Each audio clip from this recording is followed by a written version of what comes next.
আসসালামু আলাইকুম। প্রিয় শিক্ষার্থী, কেমন আছো সবাই? আশা করি সবাই ভালো আছো। আমার অষ্টম শ্রেণীর শিক্ষার্থীরা, তোমরা কেমন আছো? আশা করি তোমরাও ভালো আছো। তোমাদের দোয়ায় আমিও অনেক ভালো আছি। প্রিয় শিক্ষার্থী, তোমরা জানো যে আমি গত ক্লাসে অধ্যায় 2 থেকে মুজিবনগর সরকার নিয়ে আলোচনা করেছিলাম।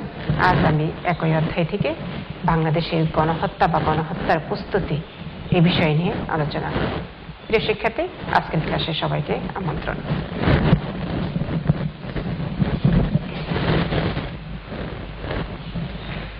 রক্তিম শুভেচ্ছা প্রিয় শিক্ষার্থী সবাইকে।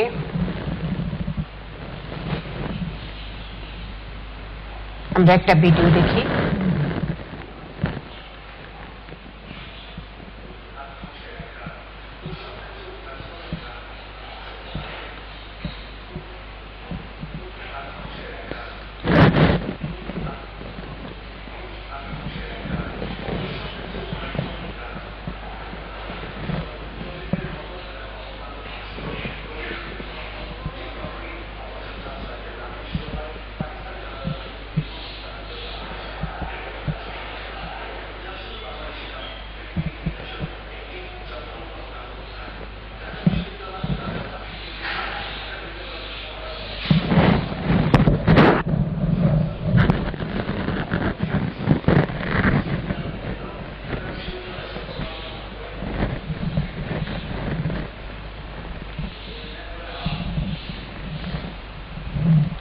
শিক্ষার্থী, ভিডিওটিতে আমরা কি দেখলাম? ভিডিওটিতে দেখলাম যে গণহত্যার চিত্র আমরা দেখতে পেলাম। প্রিয় শিক্ষার্থী, আমাদের আজকের পাঠের বিষয় হলো গণহত্যা বা গণহত্যার প্রস্তুতি। এই পাঠ শেষে শিক্ষার্থীরা যেসব বিষয় বলতে পারবে সেগুলো হলো গণহত্যার প্রস্তুতি সম্পর্কে বলতে পারবে, অপারেশন সার্চলাইট পরিকল্পনা বর্ণনা করতে পারবে, অপারেশন সার্চলাইটের ভয়াবহ রূপ ব্যাখ্যা করতে পারবে।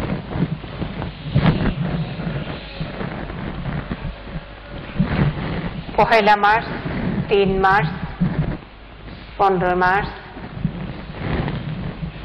24 মার্চ প্রেসিডেন্ট ইয়াহিয়া খান, বঙ্গবন্ধু শেখ মুজিব এবং জুলফিকার আলী ভুট্টো। 25 মার্চ গণহত্যার প্রস্তুতি। অপারেশন সার্চলাইটের সার্বিক দায়িত্বে অপারেশন সার্চলাইটের ঢাকা শহরের দায়িত্বে অপারেশন সার্চলাইটের ঢাকা আর বাহিরেও দায়িত্বে ছিলেন ঢাকা বিশ্ববিদ্যালয়। দখলদার পাকিস্তানি বাহিনী মুক্তিযুদ্ধের পুরো মাস জুড়ে নির্বিকারে হত্যাযজ্ঞ চালিয়েছে। আমরা এর আগে জেনেছি 25 মার্চ মধ্যরাত থেকে নিরস্ত্র বাঙালিদের উপরে হত্যাযজ্ঞ শুরু হয়। রাতে তারা সেনানিবাস, ইপিআর দপ্তর, পুলিশ লাইন্স ও আনসার ব্যারাকে হামলা চালিয়ে বাঙালি সদস্যদের হত্যা এবং বন্দী করতে শুরু করে। পাকিস্তানি বাহিনী আওয়ামী লীগের নেতাকর্মীদের দেখামাত্র হত্যা নীতি গ্রহণ করে। সংখ্যালঘু হিন্দু সম্প্রদায় ছিল তাদের নির্বিচারে হত্যার প্রধান শিকার। তাদের ঘরবাড়ি, দোকানপাট, পাড়া এবং গ্রাম লুট করে জ্বালিয়ে দেওয়া হয়। দেশের শিল্পী, সাহিত্যিক এবং বুদ্ধিজীবী সমাজ ছিল পাকিস্তানি বাহিনী এবং তাদের দোসরদের বিশেষ টার্গেট। মুক্তিযুদ্ধের শুরুতে এবং শেষ পর্যায়ে এভাবে দেশকে মেধাশূন্য করার পরিকল্পনা থেকে তারা বুদ্ধিজীবীদের ব্যাপকভাবে হত্যা করে।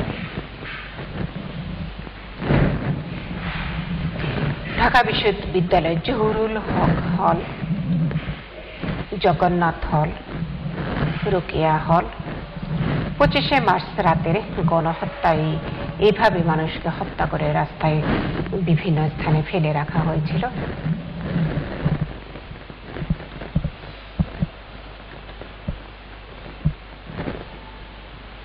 আরেকটি ভিডিও আছে প্রিয় শিক্ষার্থী, আমরা ভিডিওটা দেখি।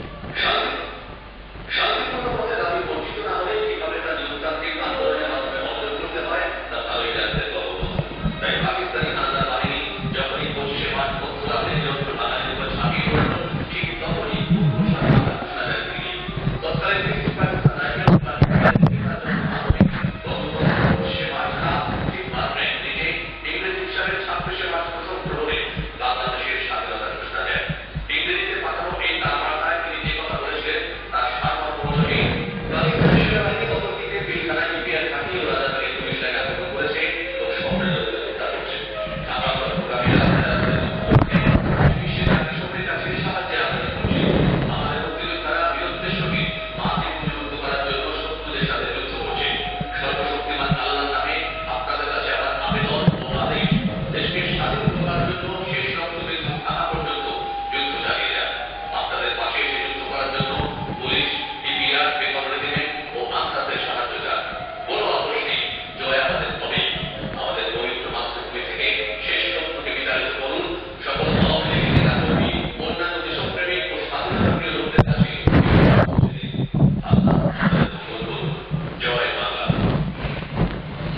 প্রিয় শিক্ষার্থী, আমরা ভিডিও দেখলাম।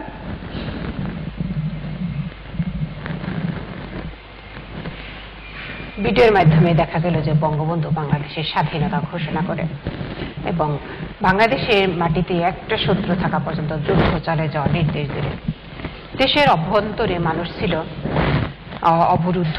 অনেক পাকিস্তানি বাহিনী এবং রাজাকার আলবদরদের ভয়ে পুরো 9 মাস দেশের ভিতরে আত্মগোপন করে জীবন কাটিয়েছে। আর প্রায় 1 কোটি মানুষ দেশ ছেড়ে ভারতে গিয়ে আশ্রয় নিতে বাধ্য হয়েছিল। শরণার্থী শিবিরে বৃষ্টিতে ভিজে রোদে পুড়ে অপুষ্টিতে এবং রোগে ভোগে বহু শিশু প্রাণ হারায়। বৃদ্ধ ও নারীদের জীবনে নিমেষে চরম নিপীড়ন। একইভাবে দেশের ভিতরে অবরুদ্ধ মানুষও পাকিস্তানি বাহিনী এবং তাদের দোসরদের গণহত্যার শিকার হয়। পাকিস্তানি বাহিনীকে সহায়তা করার জন্য এদেশের মুসলিম লীগ, জামায়াত ইসলামী নেতারা রাজাকার, আল-বদর, আল-শামস বাহিনী গঠন করে। এই সকল বাহিনীর নেতৃত্বে ছিল গোলাম আজম, মতিউর রহমান নিজামী, আলী হাসান, মোহাম্মদ মুজাহিদ, কাদের মোল্লা, কামারুজ্জামান সহ অনেকে। তারা বাংলাদেশ, বাঙালি মুক্তিযুদ্ধ এবং মুক্তিকামী মানুষের বিরুদ্ধে অবস্থান নেয়। এদের সহায়তায় পাকিস্তানি বাহিনী বাংলাদেশের অভ্যন্তরে লক্ষ লক্ষ মানুষকে হত্যা করে। লুণ্ঠন, ঘরবাড়ি এবং হাট বাজারে যে অগ্নিসংযোগ, নারী নির্যাতনের মতো ঘৃণিত কাজে রাজাকার, আল-বদর, আল-শামস বাহিনী সরাসরি জড়িত ছিল। 26শে মার্চ প্রথম প্রহরে স্বাধীনতার ঘোষণা দেওয়ার পর বঙ্গবন্ধুকে তার 32 নম্বর ধানমন্ডি বাসা থেকে পাকিস্তানি বাহিনী গ্রেপ্তার করে। পাকিস্তানি বাহিনীর এই গণহত্যাকে তুমি সমর্থন করো? উক্তিটির উপর 5টি বাক্যে তোমাদের দলীয় কাজ ছিল। ক্লাসে তোমরা যেহেতু নাই, কাজে দলীয় কাজটা আর করতে হচ্ছে না।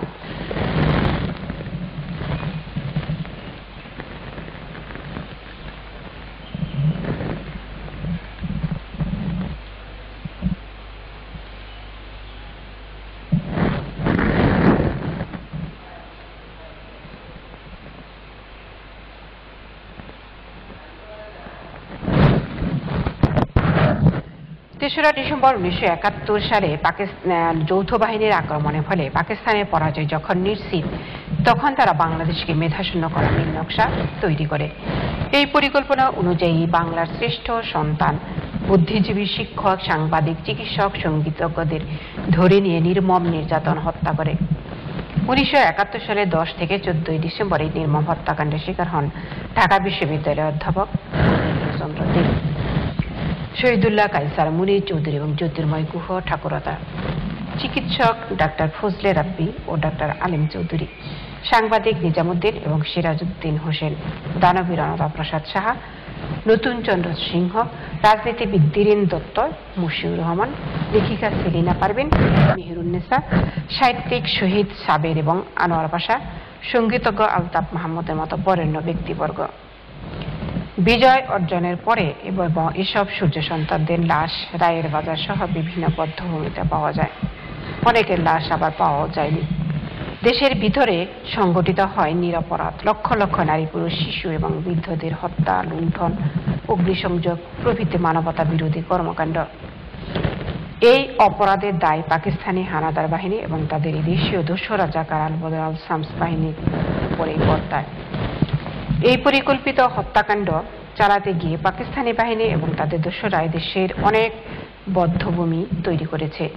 এর মধ্যে কয়েকটি বড় বধ্যভূমি হল ঢাকার রায়ের বাজার, চট্টগ্রামের পাহাড়তলী, খুলনার খালিশপুর, সিলেটের শমশেরনগর ইত্যাদি। সারা দেশে বিভিন্ন জেলা এবং মহকুমার নির্জন নদী তীর এবং চা বাগানে অসংখ্য বধ্যভূমি গড়ে তুলেছিল ঘাতকরা। এই গণহত্যা চলছে সারা দেশে পুরো 9 মাস জুড়ে। যদিও খুবই নিষ্ঠুর এবং লোমহর্ষক, তবু পাকিস্তানি বাহিনী এবং তাদের সহযোগীদের নির্যাতনের ধরন সম্পর্কে আমাদের কিছুটা হলেও জানা দরকার। বিভিন্ন প্রক্রিয়া নির্যাতন করে পরে তারা আটককৃতদের হাত পা বেঁধে গুলি করে হত্যা করে নদী, জলাশয় ও গর্তে ফেলে রাখত। কখনো কখনো এক একটি করে অঙ্গচ্ছেদ করে গুলি করে হত্যা করত।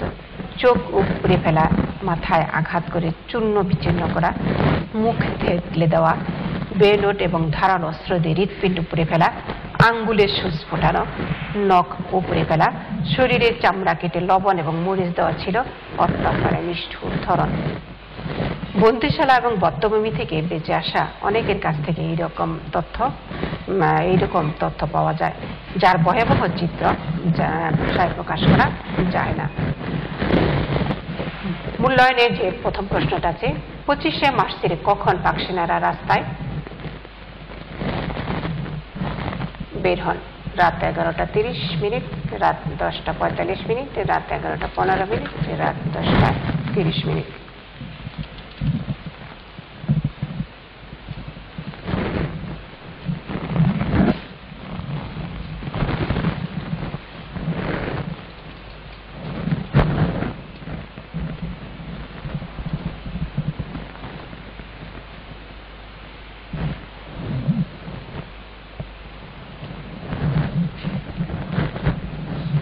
এটার উত্তর হবে প্রিয় শিক্ষার্থী ক নাম্বার, রাত 11:30। বাঙালি জাতিকে অদম্য বলা হয় কেন? অন্যান্য জাতির সাথে মিল আছে বলে এই জাতি ঐক্যবদ্ধ হতে পারে। বাঙালি জাতি শক্তিশালী, এই জাতিকে কেউ দমাতে পারে না। প্রিয় শিক্ষার্থী, উত্তর এই জাতিকে কেউ দমাতে পারেনি। 25শে মার্চের কালো রাতে বাংলার বুকে যা ঘটে, পাকিস্তানিদের হটিয়ে দেওয়া, বহু বাঙালিকে নির্বিচারে হত্যা, ঘরবাড়িতে আগুন লাগানো, এটা যেহেতু বহুপদী, উত্তরটা হবে 2 এবং 3। বহু বাঙালিকে নির্বিচারে হত্যা আর ঘর বাড়িতে আগুন লাগানো। নিচের চিত্রটি দেখে 1 এবং 2 নং প্রশ্নের উত্তর দাও। এখানে আমরা যে গণহত্যার চিত্র দেখতে পাচ্ছি, ঢাকা বিশ্ববিদ্যালয় গণহত্যার চিত্রের ঘটনাটি সংঘটিত হয় জহুরুল হক, শহীদুল্লাহ হক, রোকেয়া হল। নিচের কোনটি সঠিক?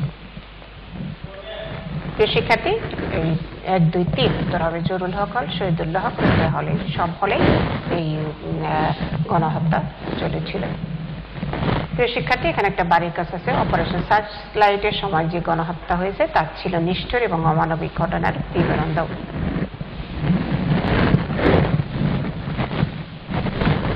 প্রিয় শিক্ষার্থী, যে হোমওয়ার্কটা আছে, হোমওয়ার্কটা তোমাদের করতে হবে না, যেহেতু অ্যাসাইনমেন্ট করছো তোমরা অ্যাসাইনমেন্ট মনোযোগ দিয়ে করো এবং যথাসময়ে জমা দাও। প্রিয় শিক্ষার্থী, সবাই ভালো থাকো, সুস্থ থাকো, সুন্দর থাকো, নিরাপদে থাকো। আল্লাহ হাফেজ।